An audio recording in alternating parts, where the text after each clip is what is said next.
Hello and welcome. In this video, I'm going to be going over all the components of my ready to rock pedal board here. Talk about why I chose the pieces that I've chose for it, how I've got it all configured and how it's all ran, some of the challenges I faced along the way, and how it all turned out wonderfully thanks to proper planning. Perhaps this video will help you make some decisions if you're planning on building a pedal board or redesigning a board, and I'll have links to everything I'm using here in the description below if you'd like to check anything out, learn more about it.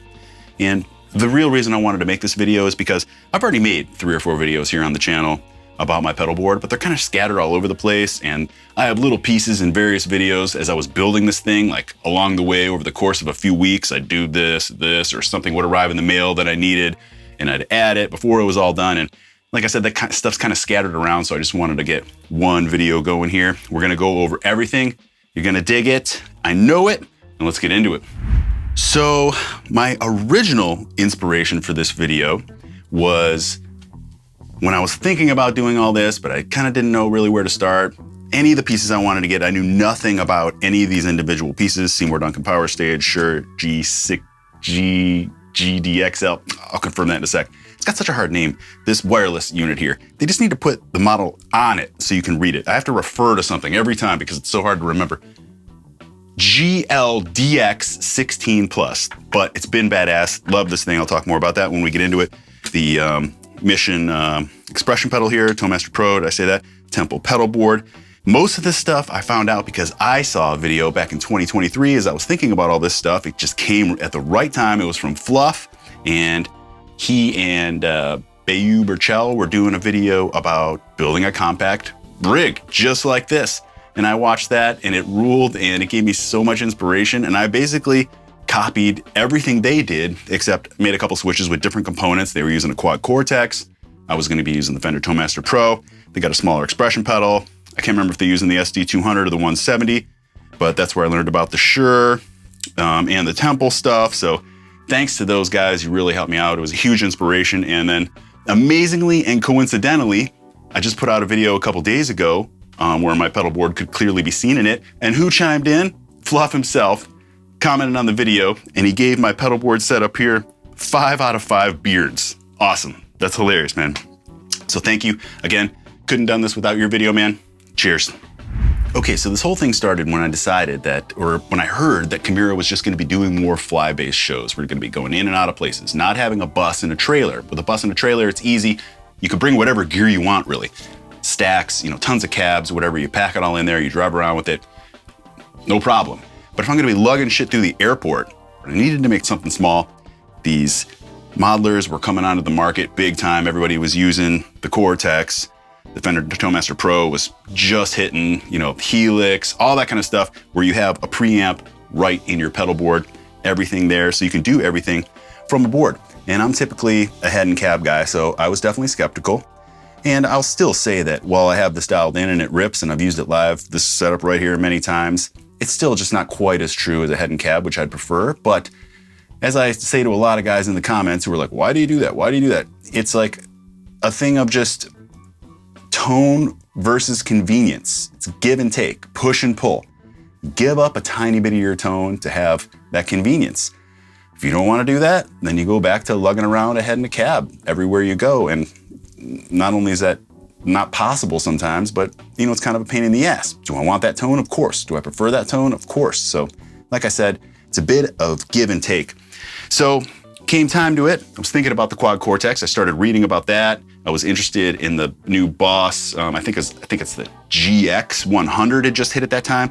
Ola had been using the GT1000, and that thing sounded killer. I wanted to have pitch shifting technology in it. Ola's GT1000 video was amazing. He even left his presets there that you can download. I'm like, man, I should get this thing. But a lot of the stuff, especially I think at the time, like the Helix and the head rush and stuff, it was all like 2017 technology, just older, older, but you know what I mean? Just older kind of stuff. And the Fender Toemaster Pro hit, and I thought, man, I want something new that's the latest and kind of cutting edge with all this.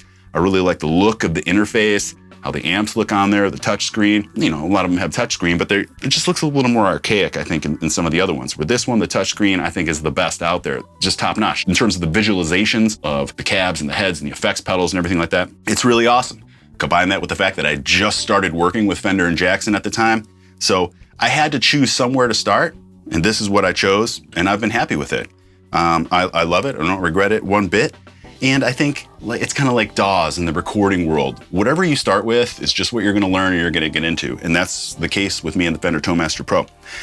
So that being said, knowing that was arriving and that was going to be the heart and soul of my pedalboard rig, I had to start thinking about what else I needed and the dimensions of everything, what size board I was going to use. So I liked the Temple audio pedal boards that Fluff had recommended, and there are some different sizes. And so after I figured out the dimensions of the Fender Toemaster Pro, you know, it's kind of like I just took the area that this was going to take up and started thinking about these other things. And some of it was hoping, like I really had to struggle to make all of this work, and I'll get into all that. I could have got a bigger pedal board, but again, the whole point of this was to keep it small and portable. So I chose the Temple Duo 24, and these things are rad. Don't worry, I'm going to talk about everything we see under there and stuff, but I'm just showing you the bottom here just so you can get a look.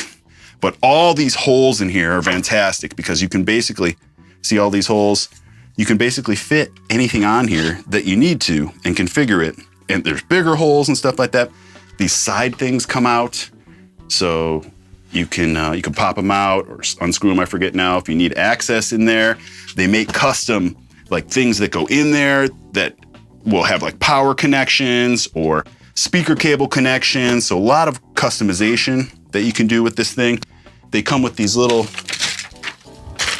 I forget what they're called now, but they come with it, or I ordered extra, or a combination of both where it came with some and I ordered extra, but they come with these little like connector feet things. And basically you just take that off and it's adhesive.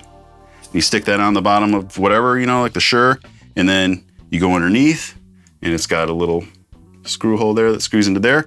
And so then boom, boom, boom. So it's easy to take the stuff off too, because you just unscrew it from the bottom. This is attached to whatever pedals you have on here, and it's easy to configure it that way. I ended up doing a combination of these and some other things that we'll get into when I turn this over. Then I knew I wanted to get the Shure GLXD16, and let me say, this thing has been the best wireless unit I've ever owned because it's so small, built-in tuner, and if I've used it on big stages now, and not one cutout ever, knock on wood. I haven't had one single issue with it. It's worked flawlessly every single time. I totally recommend these things. They're badass. Jim LaMarca got one after I recommended it. I think they're $500 or something, but worth it for sure.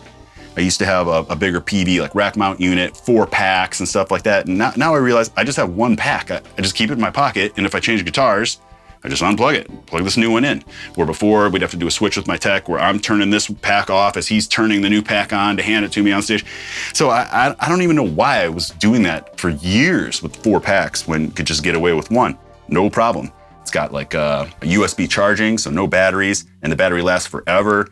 I think I've maybe charged it like 2 or 3 times since I've owned it, you know? And this actually is my main tuner now. So when I'm tuning on stage, this is what I use. The Toemaster Pro has a tuner as well, but I've just been using this one. I just kind of like it, and I figure it's first in my chain, which your tuner should always be. Then I wanted to get an expression pedal. So I like boards or things like this that have like an expression pedal built in. I'm a big wah guy. I don't ever use it for like volume or anything. I only use it for wah. But I wanted a built-in one, which I liked on my Digitech GSP 1101 unit that I'd used before this whole thing. But I only used that for effects. It had nothing to do with my actual tone, like my preamp or anything. So I needed an expression pedal, and Mike over at Jackson Fender recommended this one. That's the perfect pair. This is the Mission SP1, and they make different ones. There's a Quad Cortex one, there's like a Kemper one, there's whatever. This is specifically made for the Fender Toemaster Pro. So again, SP1, I think that is right. Yep, SP1, Fender SP1 TMP expression pedal. And then finally the power amp, which has been a source of contention for me from the beginning. But anyways, this is kind of the smallest one that I could find out there. There's the 170 watts. This is the 200 version, the Seymour Duncan Power Stage 200. And I know I wanted 200 watts. I wanted more than that. The next one up is the 700, but that was just too big. I had to think about all that. Anytime I talk about this in videos, guys are like, oh, you gotta get this one, you gotta get this one. It doesn't matter. I can't get a different one. There is no other one. There may be, but I haven't seen it. Something that will fit on my board. That's all I need. I can't make changes. Do you know how long it took me to configure this to make it work? It may not look that complicated, but I spent many nights sitting there planning out this configuration in my mind so that I had enough room between things, so that this fan right here had room for, to keep this unit cool, so that I could plug things in, so that nothing came over the sides. Everything you see here is on right angles. There's no cable sticking out because you got to worry about that on stage. Guys come over, they step on your stuff. So everything is at right angles on the side here. There's nothing hanging off. That was important to me. This whole thing is solid as a tank. Look at that. Nothing comes off of here. It's one solid piece. That was important to me.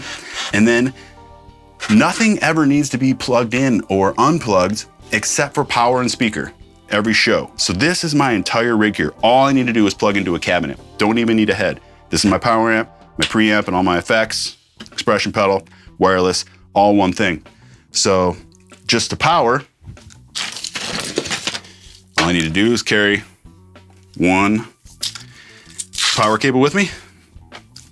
Let's just go ahead and fire it up.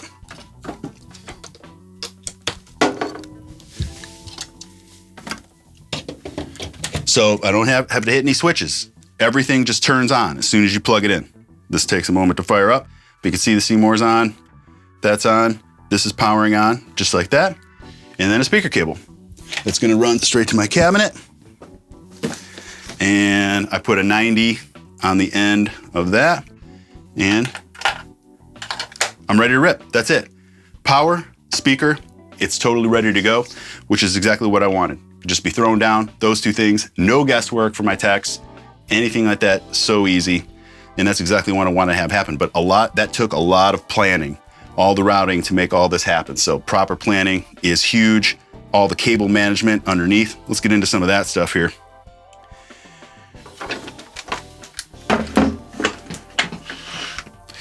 So, as you can see here, this is the Mission expression pedal. I'm even gonna get a better angle here like this. Let's see. So, there's a look there. I don't know if that's gonna be any better, but. So this is the Mission expression pedal right there. And I took off its feet, and then I just grabbed some washers, and I used the feet thing to connect it. See there and there, which they recommend not doing, but who cares? What's the problem? It's been fine, it's worked fine. I did the same thing with the ToneMaster Pro. So I just used its rubber feet, took those off. This thing right here is super cool. So I got some like Hosa products from Sweetwater like this. This is just a little 1 foot power thing. And then I got small IEC cables as well. Sweetwater has everything that you need. So the Seymour Duncan Power Stage came with probably a 6 foot power cable, the IEC, and I just switched it for a 1 footer or something. Same with the Fender ToneMaster Pro, so that there's a lot less mumbo jumbo underneath here. So these are small cables, so that's important going to here. The only thing I couldn't change was the Sure's power cable because it's got this brick in here. So I got that all wrapped up in there. Zip ties are your friend in these situations. See how I got that? I planned out all the routing like on paper first, just how everything is gonna go. So everything's nice and tidy and solid underneath. Let's take a look at the routing. So, in this current configuration, we go guitar into wireless, wireless outputs, goes underneath, comes back up right here. That's what the back looks like.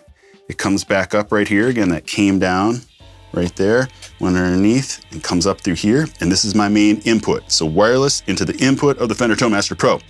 And why this is important right here is because if your wireless dies, you always want to have a cable on stage, ready to go. so that you can just swap out, and all I gotta do, or my tech, just pull that out, cable straight into there, and I'm still good to go. All that does is bypass the wireless. And if that happens, I still have a tuner in the ToneMaster Pro. Well, I said before, like I still use this for the tuner. But let's assume everything's working. Wireless into here. Output, this is my main output of the Fender ToneMaster Pro. Only two things. This is for the expression pedal there, we'll get into that in a sec. So input, output, goes right down here, comes out right there, and that's the input of my power amp, and then speaker cable out.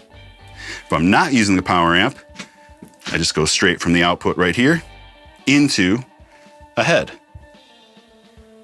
and cab if I want to do it that way. So lots of flexibility, which is awesome. Also part of my planning process. What happens if I can't use this for some reason, or if this dies or whatever?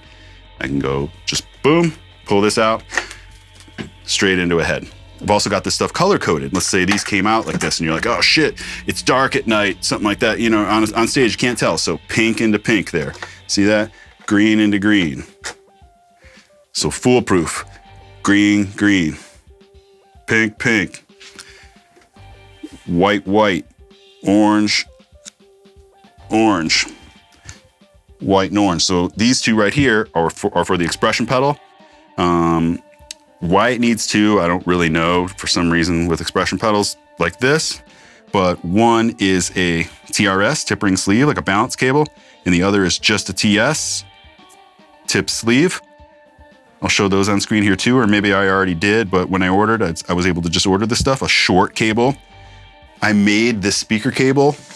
I put an end on, a right angle end on my speaker cable there, so that it was like this. Again, I wanted everything to be clean on the sides. A big speaker cable sticking out like this, if somebody steps on that, you're in trouble. Same thing over here. I wanted right angles so that basically there's nothing that anybody can step on all the way around that. In terms of making my own cables, that was a pain in the ass and not something that like I'm great at. You know, it took some trial and error, and I did it, you know, and it works and stuff. But one thing that I failed to take into account from Fluff's video is what they mentioned. This was called the Diodario pedalboard kit. And what that is, it's a no solder cable with all these right angles. You get like, I don't know, 10 or 12 of them or something like that. And you just stick it on there, use a screwdriver, and boom. You can make custom lengths. It comes with a cutter.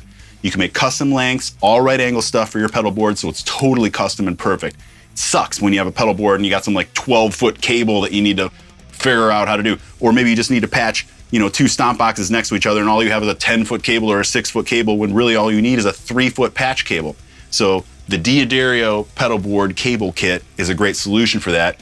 No soldering again, so you can make custom cables. I wish I would have remembered that as I reviewed the video this morning, just to, you know, I just watched it quickly again this morning knowing I was gonna make this video, and I was like, damn, how did I overlook that? I should have got that rather than messing around with making my own cables. But not only did I make this one, I made a couple of these shorter ones here, just out of longer cables because I didn't have the short, the perfect patch cables on hand, and I wanted all perfect ones. So yeah, really, I mean, anybody can do this, but like I said, the planning of it with this limited amount of space. If there were more space, this would have been a lot easier to configure, but I'm just really proud of the configuration because I had to make it work. This was the pedal board that I had ordered, and I wanted to make it work, wanted to make it compact, figuring out all the routing. You know, this isn't exactly how I wanted it at first. I think I wanted this sideways, but it just wouldn't work, but it's fine like that. So one other thing, I could have gone, if I would have gone with something like the Quad Cortex, look at this. That takes up way less real estate, and it would have probably made things easier. Things wouldn't have been so cramped in there, but it's not cramped to a point where it bothers me. Everything's perfect, it's tight. But yes, if I'd have had this, then I could have gone with maybe one of those bigger tube power amps like Ola uses. That one was that KSR or something like that. That probably would have fit. But again, I just like the ToneMaster Pro, and look at it, it just looks tight compared to that. I've never even fired this thing up. I know guys love the Quad Cortex, and I'm sure it rules, but a friend dropped this off for me to borrow a couple months ago, and I haven't even fired it up, just because I have this the way I want it, and this is the type of person I am. It's the way I want it, and so I'm good. I'm not interested in exploring anything different. in this case. But I see now, holding this up here, that it probably would have made things easier, but I'm still happy with my choice. I also think these buttons seem so close together. I struggle with these. Like if I, playing live, you're in the heat of the moment, head banging, crowd, all blah, blah, blah, blah. I've stepped on the wrong channel so many times. But this would be even worse, I think.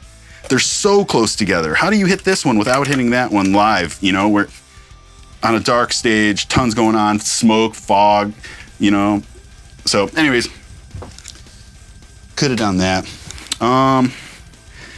I think that's it in terms of the configurations. Please ask questions if you got them in a comment below, and I will be happy to let you know if there's anything I'd skipped over here. And then finally, transporting this thing. So that was a lot of planning and a lot of indecision as well. My initial plan and what I ended up doing was I have my Ultra Case Tech Box. I'll probably put all this stuff on screen here. But my Ultra Case Tech Box, which is where I like to change my strings and work on guitars and stuff like that, I wanted to bring that along. So I ordered this this big ass Pelican case and customized the inside myself. It came with a ton of foam and I cut everything out perfectly so that the Tech Box would sit in there just right and secure. And then this would sit right on top of it, plus all the cables that I needed to bring, any accessories that I wanted. And that was my rig right there in this big ass case. Beautiful. If I'm traveling North America in a bus and trailer, then it can go in and out. I don't care how heavy it is because my crew's gonna take it in and out, but just kidding, guys. Well, I'm not, but come on.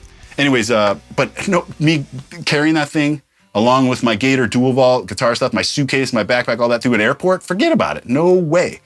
So that's when I decided I need to get something smaller, and I probably had to abandon bringing the Tech Box thing, at least when flying. So then I got the Diodario transport, something like that, case, and it's like a soft shell thing, and that was great. It fit perfectly, I was good to go. But we did a couple fly dates and I just realized I should not be having this expensive ass, beautiful pedal board traveling in a soft shell case with baggage handlers at airports, throwing it in and out and stuff like that. And in fact, I had one of those K&K shields on here and it got cracked and destroyed. And that's when I was like, all right, I'm lucky that that cover, the K&K shield, is the thing that got cracked and not like the display on here or something like that. So it served its purpose. Let me put it to you that way. The guys at K&K, thank you. It served its purpose, but now I don't have one anymore. So I was like, man, I got to do something different. So then I went to, this was my latest thing that we just did the Milwaukee Metal Fest and Daytona with. I wanted one of these hard shell suitcases. So I found this one here. Nothing special, right? But, I mean, this isn't going to look amazing or anything, but I did this on the inside. You probably can't tell, but because there's a zipper that goes down the middle of usually all these suitcases like this. Oh, there's that K&K shield.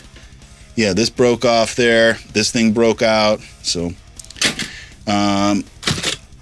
anyways, because of that zipper there, I was able to pull this up and I custom lined foam all along here for a perfect fit. So my pedal board, when I pick that up, it just fits in there super snug.